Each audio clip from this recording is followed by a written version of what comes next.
안녕하세요. 이번에 두 번째 시간이죠. 오늘은 이제 기초 내용을 함께 알아보도록 하죠. 회로연의 가장 기본 내용들을 한번 살펴보도록 하겠습니다. 가장 기본적인 내용을 헷갈리지 않아야지 나머지 내용들이 헷갈리지 않습니다. 그래서 여러분들이 기초라고 무시하시면 안 되고요. 정말 이 개념을 잘 잡으셔야지 다음 것들을 잘 이해하실 수가 있습니다.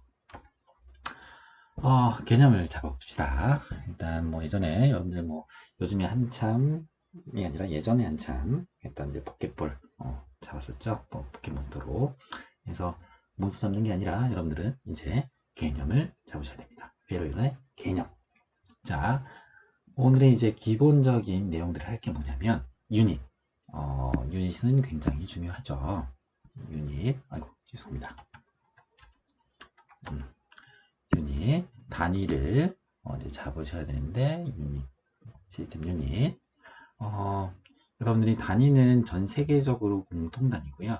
여러분들이 뭐 한 개, 두 개 이렇게 표현하기는 굉장히 어려운 단위들이 있습니다. 그래서 그거를 정해놓은 규칙으로 이제 말을 해야 되는 부분이 있고요. 그거는 우리나라에서 뭐 한 개, 두 개 이렇게 얘기하는 게 아니라 뭐 전 세계적인 사람으로 같이 이제 공통적으로 같은 단위를 이제 말할 수 있어야 되기 때문에 전 세계 공통으로 쓰이는 그 단위입니다. 그래서 이거는 반드시 여러분들이 숙지하고 계셔야지 되는 부분입니다. 그리고 그 다음에 서킷 회로 엘리먼트를 관련된 거를 이제 말씀드릴 거고요. 그래서 오늘 하시는 거는 전기 전차회로 기본적 요소, 그 다음에 그 단위에 대해서 학습을 할 겁니다. 그리고 가장 중요한 기본적인 내용, 전압, 그 다음에 전압, 전력 이렇게 대해서 알아볼 거고요. 전압의 극성에 대해서, 그 다음에 전류의 방향에 대해서 이런 것들을 살펴볼 겁니다. 그리고 이런 내용의 기초 내용은 전자기학에서 나옵니다. 그런데 전자기학에서 나온 내용들을 회로이론에서 그 각 소자의 어떤 내용들을 정기적 특성들을 이제 분석하는 거를 회로이론에서 하는 거고요. 이 기본적인 동작 원리나 이런 것들은 전자기학에서 정의를 하게 됩니다. 본 강의에서 이제 사용할 단위를 정할 건데요. SI라고 합니다. International System of Units라고 SI 유닛. 일단 전 세계적으로 공통으로 쓰이는 단위를 얘기를 하고요. 랭스는 미터법을 사용하고요. 매스는 킬로그램. 그다음에 이런 건 타임은 세컨드. 그다음 전류는 암페어. 중요하죠. 그다음에 온도 칼빈. 그 다음에 양은 몰, 그 다음에 빛이나 이런 것들은 칸델라. 이건 여러분들 회로이론에서 잘 안 써요. 그래서 지금 회로에서 보실 거는 미터, 세컨드, 암페어 이렇게 일단 보시면 될 것 같고요. 킬로그램 이제 물리 여러분들 기초 실험 때 많이 보셨죠? 그때 이제 사용한 걸 얘기를 하고요. 자, 뒤에 또 단위를 얘기 또 다른 단위 얘기를 해보겠습니다. 일단 에너지에 대해서 얘기를 할 거고요. 에너지는 어떤 일을 할 수 있는 능력을 얘기합니다. 에너지, 일을 할 수 있는 능력. 그 다음에 워크, 일이나 혹은 에너지, 이거의 단위는 줄입니다. 줄. 총 일한 양. 그 다음에 그 총 일을 한 모든 거를 이제 어떤 덩어리로 이제 봤을 때 그거를 에너지라고 하죠. 그래서 1줄은 1뉴턴미터 예전 물리시간 배웠었죠. 그 다음 1kg 미터 제곱 퍼 세컨드 제곱 네. 이렇게 되고요. 이걸 전기 단위로 바꿨을 때는 1볼트를 곱하고 1암페어로 곱하는데 그거를 1세컨드 동안 1초 동안 한 1 이게 1줄이죠. 그래서 물리 단위에서의 에너지 개념, 그 다음에 전기 단위에서 에너지 개념, 그 다음에 이건 힘, 물리 단위, 그 다음에 에너지, 전기적 에너지 단위에서를 말하게 됩니다. 그래서 파워 같은 경우에는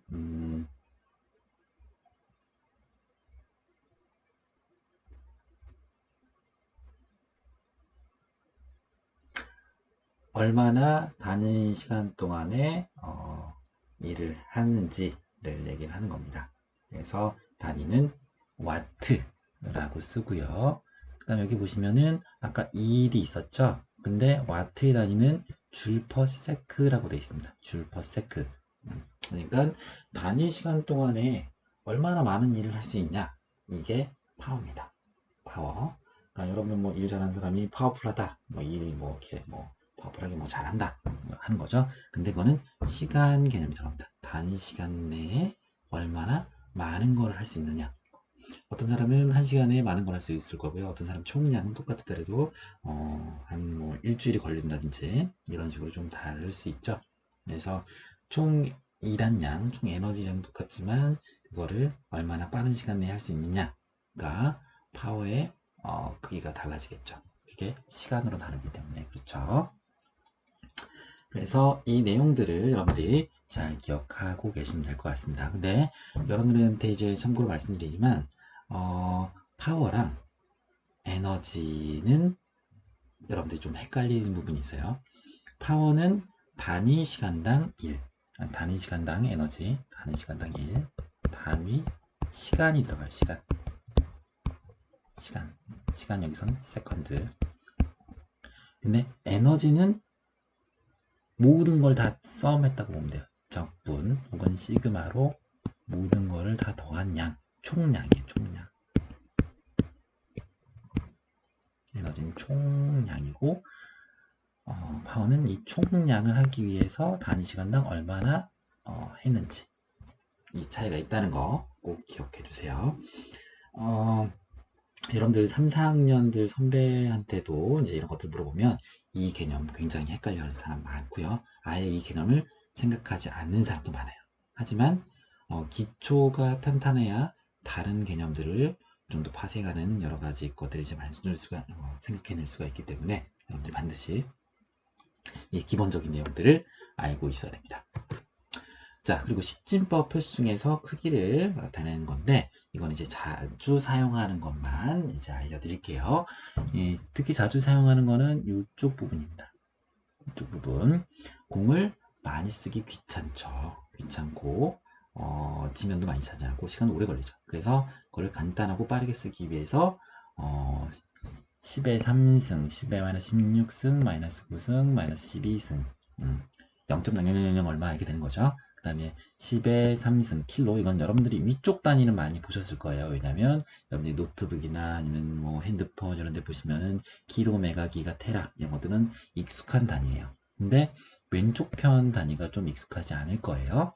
여기서 보시면은 밀리까지는 여러분들이 그래도 좀 들어본 적이 있을 거예요. 밀리리터, 뭐 우유 살 때 뭐 1리터, 1ml, 500ml 뭐 이런 식으로 그런 부분이 있죠. 리터 단위가 하나인데 그거를 좀 더 작은 단위로 하면은 500ml 이런 식으로 이렇게 밀리까지 많이 봤을 거예요. 근데 마이크로도 좀 많이 들어봤죠.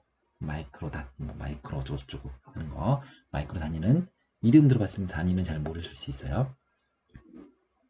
10-6승이 마이크로고요. 나노도 좀 최근에 좀 많이 들어봤죠. 나노 과학이니 어쩌니 하면서 나노는 마이너스 10의 9승이고요. 피코는 좀 더 생소하실 분이 많을 거예요. 피코는 마이너스 12승. 이건 더 작은 걸 얘기해요. 그래서 이 단위를 많이 쓴다. 근데 이걸 왜 알아둬야 되냐? 굉장히 중요하죠. 여러분 시험 문제, 자격증 시험 문제나 아니면 제가 내는 시험 문제 이런 식으로 단위를 주죠. 그러면 이렇게 숫자를 주지 않고 몇 나노페럿, 나노 뭐 헨리 이런 식으로, 헨리는 이제 인덕터 단위고요.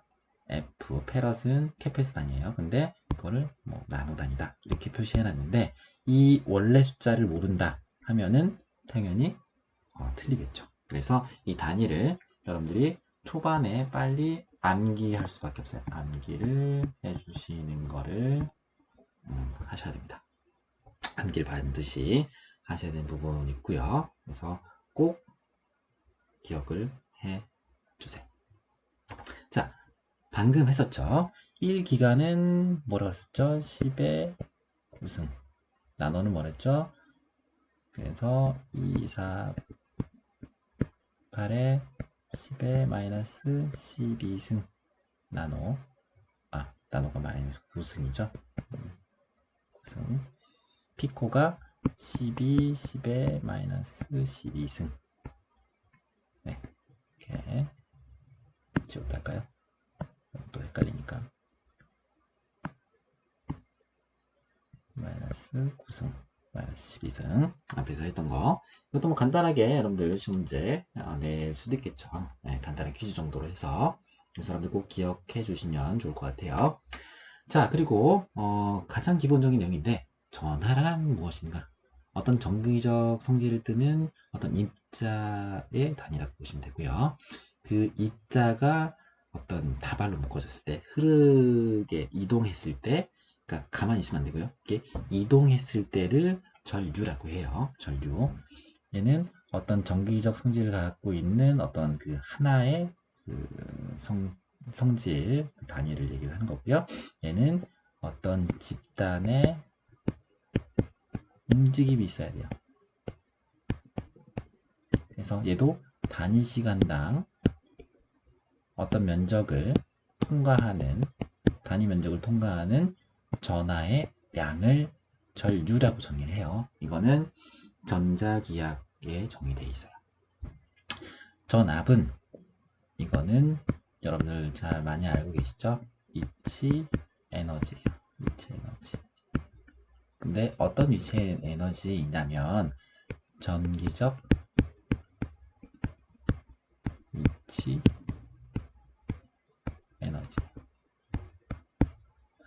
그러니까 여러분들이 뭐 수도로 많이 표현을 하는데 전압은 수압으로 얘기하면 될 것 같고요. 수압, 전압을 수압. 전류는 파이프의 두께.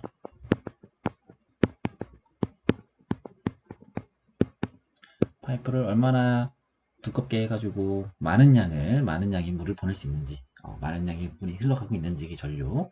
그리고 그 물 자체를 전하라고 보시면 될 것 같아요. 그리고 전력은 전압하고 전류가 곱해져서 단위 시간당 했던 1, 단위 시간당 1이에요. 단위 시간당 1. 에너지는 총 에너지. 이 시간을 모두 다 더한 걸 에너지라고 그러죠.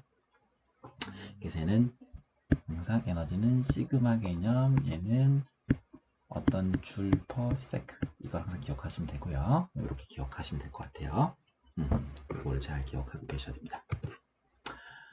자, 그래서 여러분들 이제 기본적인 내용은 이제 대략 설명을 좀 드렸고요. 그 다음에 대부분의 전기적 그 회로는 일렉트릭 차지 가지고 이제 동작을 하게 되고요. 차지는 에너지, 그러니까 전기의 그 차지의 어떤 움직이는 에너지의 흐름이라고 보시면 돼요. 에너지의 흐름.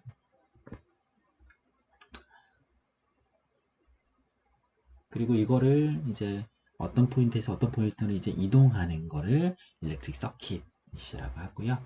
그 다음에 이런 그 차지, 전하의 변화를 커런트, 전류라고 해요.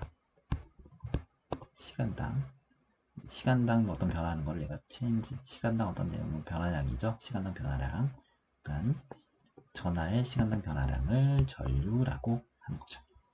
그래서 이런 내용들을 기억을 해주시면 될 것 같아요. 차지는 절대 생성도 되지 않고요. 부서지지도 않아요. 그리고 단위는 Q라고 쓰고요.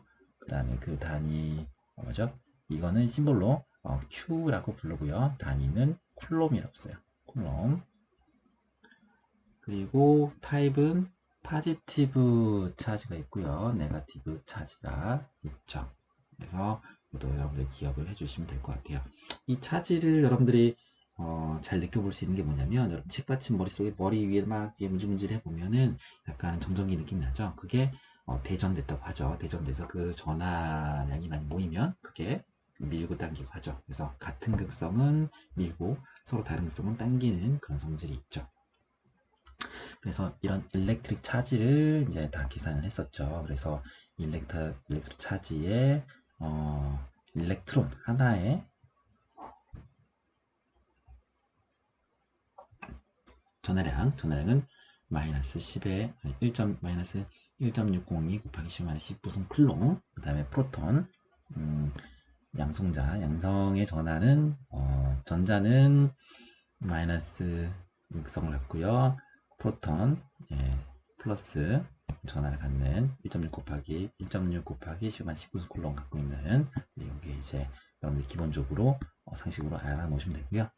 보통 이 단위들은 반도체에서도 많이 쓰여요. 그래서 여러분들이 상식으로 좀 암기를 해주시면 좋긴 한데, 회로 인해서 계속 이 단위를 물어보냐? 그건 아니에요.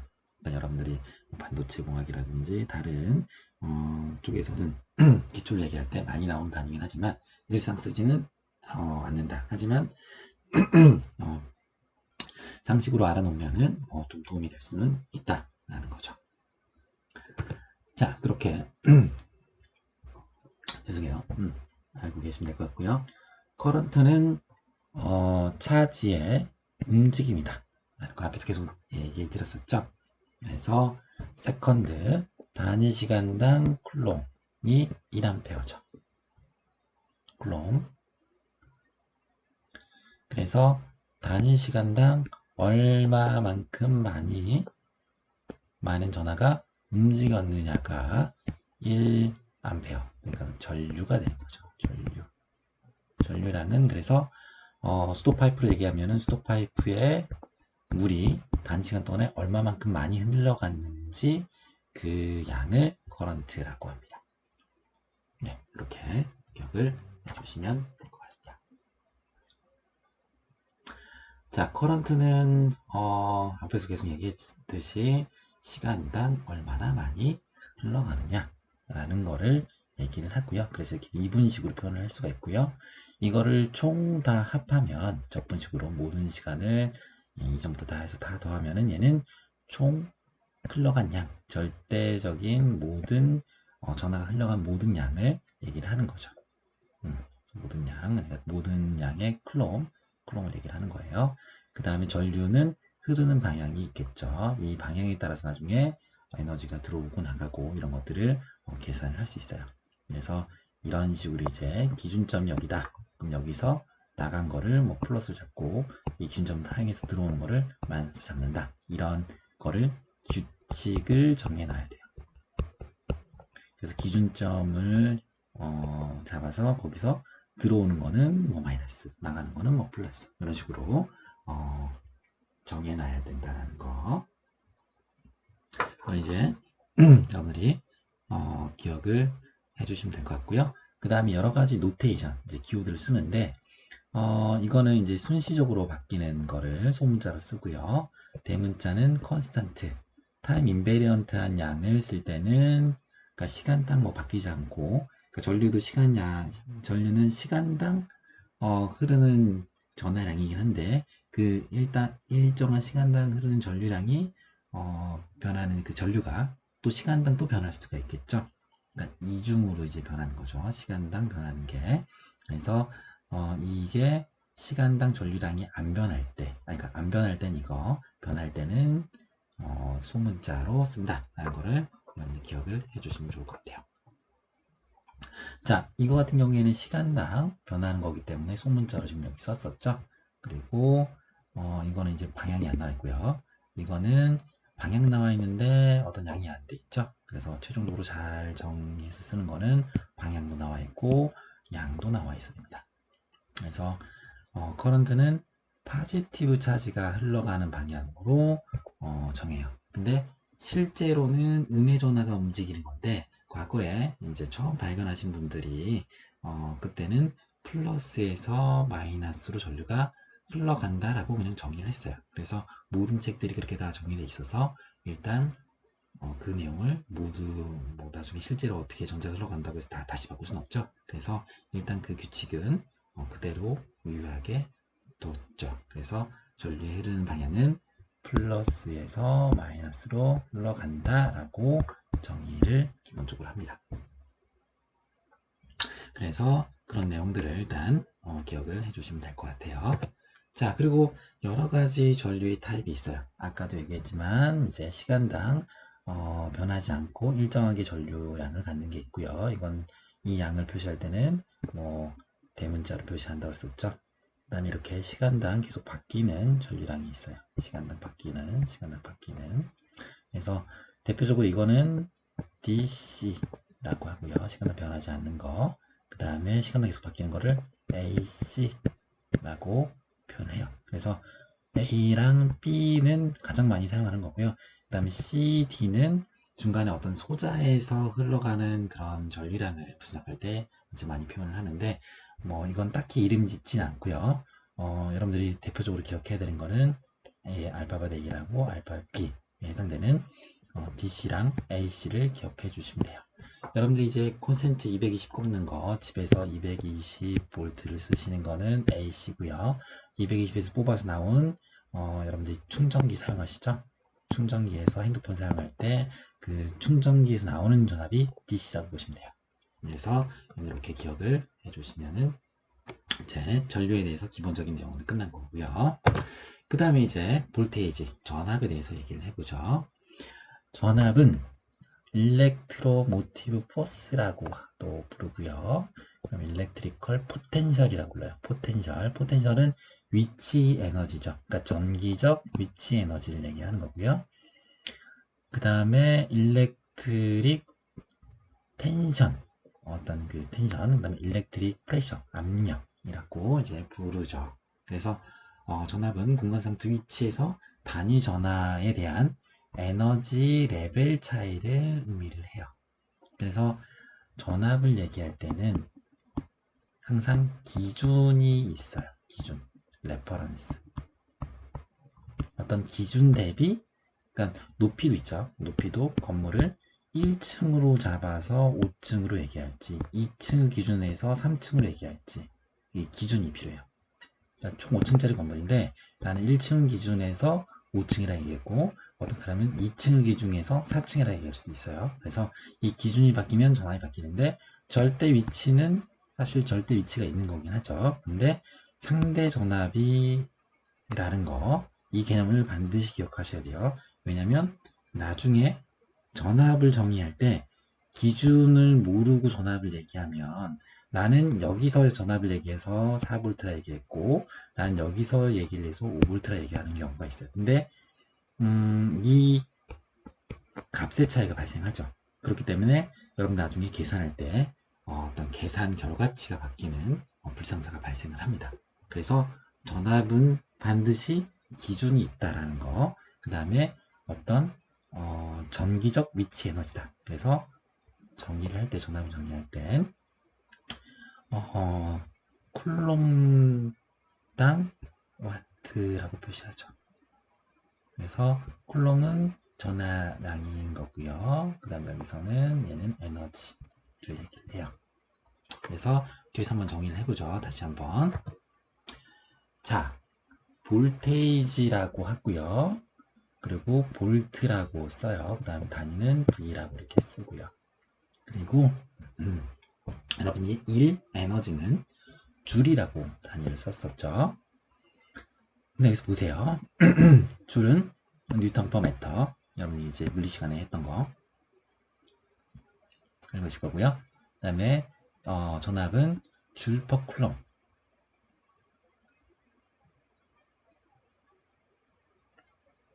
이거나 이렇게 쓰는 거죠. 쿨럼 퍼 줄. 그러니까 줄이 이제 에너지인 거죠. 에너지를 다시 써면 이렇게 쓰는 거죠. 그러니까 1당 쿨럼인 거죠. 에너지당 쿨럼.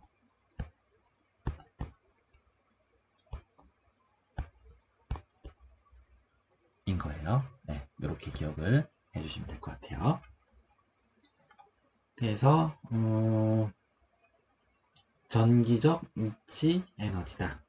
이게 전기적 에너지, 전기적 위치 에너지라고 기억을 해주시면 될 것 같아요. 그래서 전압은 항상 기준 대비 얼마를 얘기를 해요. 그래서 전압을 얘기할 때는 이렇게 A, B 단자가 있을 때, 이 같은 전압인데, 얘를 기준으로 했을 때는 뭐 마이너스 5V, 만약에 여기를 플러스로 잡았다 그러면 얘는 그냥 5V가 되겠죠. 그러니까 극성도 기준 대비 바뀌는 거죠. 그래서 A랑 B는 사실 같은데 표기법을 어느 점을 기준으로 잡느냐에서 플러스 5V가 될 수 있고요. 마이너스 5V가 될 수도 있어요. 근데 여러분 나중에 회로이론 문제를 이제 풀어보실 때 가장 헷갈리는 부분이 이런 부분에서 이제 발생을 해요. 아, 이게 대체 몇 볼트지? 뭐지? 그리고 나중에 이제 답을 풀었을 때 5V 썼었는데 실제로는 마이너스 5V가 답이었다. 근데 부호가 틀려도 답은 틀린 거죠. 그래서 여러분들이 가장 조심해야 될 게 이게 기준전압을 조심하셔야 돼요. 자, 아래 것도 이 C랑 D는 같아요. 근데 이제 기준전압을 어디서 잡았느냐, 위로 잡았느냐, 얘를 잡았느냐, 그거 대비 볼트, 이거를 이제 기억을 해주시면 되고요. 그리고 앞에서 얘기했듯이 앞에서 이제 피코, 나노 뭐 이렇게 뭐 했었죠. 그런 단위를 여기서 뒤에 좀 많이 쓸 거예요. 그래서 그런 내용들 기억을 해주시면 좋을 것 같아요. 그래서 대략 여러분들이 이제 뭐 사용하는 내용에 따라서 이제 양들이 이제 달라지는데 여러분들 고속전철 같은 경우에 특고압을 쓰고요. 여러분들이 사용하는 핸드폰은 5V 미만, 그다음 전류량은 몇백 미리 미만, 이런 식으로 양이 좀 달라지죠. 그런 내용들을 여러분들 좀 기억을 해주시면 좋을 것 같고요. 그 다음에 볼테이지랑 커런트를 이제 한번 같은 서킷에서 한번 보죠. 일단 위쪽은 회로가 구성되는 후보긴 한데 회로는 정확히 말하면 회로는 아니죠. 왜? 스위치가 닫혀야지만 회로가 되죠. 그래야지 이렇게 뱅글뱅글 돌면서 전류가 흐를 수가 있고요. 이렇게 끊어져 있게 되면은 회로가 안 되죠. 전류가 흐를 수가 없게 되죠. 그래서 준비는 하고 있지만 피카츄가 전기를 쏠 수 없는 상태. 그 다음에 이게 스위치가 닫히면 피카츄가 전기를 쏴서 이제 전구가 켜질 수 있는 상태가 됩니다. 그래서 회로는 이런 전선이 끊어지지 않고 페르프를 형성했을 때를 회로라고 하고요. 그 페르프를 형성한 거를 분석하는 거를 회로 이론이라고 하는 거죠. 그래서 앞으로 이제 여러분들은 이렇게 폐회로로 구성되어 있는 거를 이제 분석하고 계산할 거라는 거, 이거를 기억을 해주시면 될 것 같습니다.